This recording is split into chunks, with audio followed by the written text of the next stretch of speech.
How important do you think it is as we keep growing, right? Solopreneurs, entrepreneurs, because that's our bigger audience here, that we do a better job delegating. How do we get there? Because I find that that's probably the hardest transition for a solopreneur to let go of their finances, to let go of them posting to social media, to let go just of things, right? How do we get there? It's something I'm super passionate about. So your ability to make an impact depends entirely on your ability to duplicate your own expertise. Now, to me, the problem really stems from the fact that that expertise that you have created is what has led to those amazing results. So, because we've had such a tight focus on quality control in these different areas, because that's made the business so successful, it makes it 10 times harder for us to want to let go of that. So I like to think about what you can do. Maybe there's some low hanging fruit. What's something that's easy to outsource?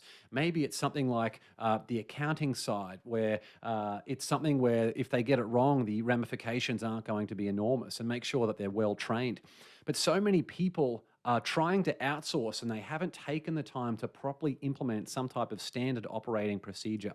So, for any task that you do is repeatable, that you're doing over and over again, that is absolutely prime for outsourcing. So any task that you repeat, add a list and put it on there and think about which ones of those are the low hanging fruit where if they get it wrong, it's not the end of the world. And then creating a standard operating procedure where it's super detailed, where the person who's implementing it can really get a great result without having to do too much creative thinking. So that way the outcome is still created, the task is still done.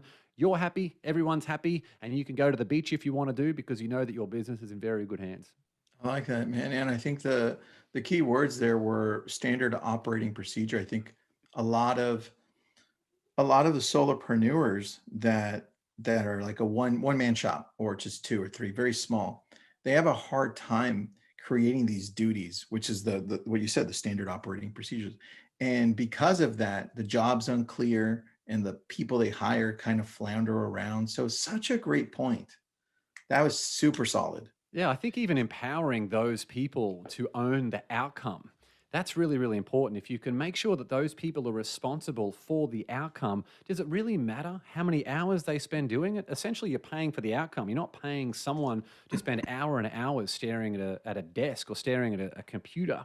So, by giving people that autonomy to just get that outcome done and making sure that the work they're doing is something they're passionate about, very, very important. At the end of the day, it's not about the titles it's that each person has. It's about the outcomes that are getting done. And if everyone is on the same page in the entire business and doing work they love with very clear parameters around the standards that are expected, the business should massively grow over time. I think that's a challenge though. I agree with you 100%. But I think when you said to me right now, you're paying for the outcome. I'm like, oh man, that's so true. But I see a lot of people that I feel like they're paying for the outcome, but they get stuck in the little stuff that just doesn't even matter, Mhm. right? Yeah. How do we get to that point where my mindset as a solopreneur, let's say I'm a solopreneur and I'm like, okay, I'm going to hire somebody. How do I get there to be like, it's okay that I don't micromanage them. It's okay that I step back, that I let them grow and let them produce what I hired them to produce. How do I get there? I think for everyone who's a solopreneur or even who are co-founders together, incorporating a system that's something like the OKR method, which stands for objectives and key results, that was used to build companies like Google and YouTube and a whole bunch of other companies. Implementing some, I have to spell it out because OKR with my Australian accent sometimes it's a bit confusing with the R. So objectives and key results. You think about what's that core focus for the entire, like what's the real objective, and then you break that down through very specific measurable things.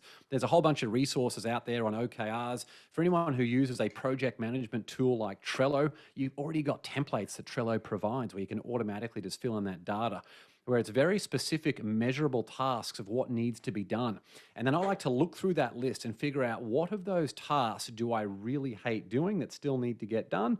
Then I can outsource that, make sure there's a very clear process to get that done, and that you provide that support and that training wheels, at least for the first 1 to 3 months until that person's comfortable.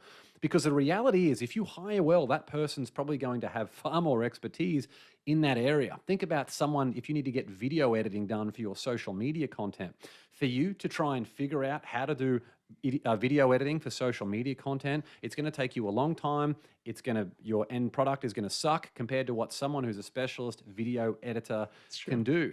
And then when you follow that OKR system, you'll also find out what tasks are super important, but more importantly, you'll find out what things can you discard.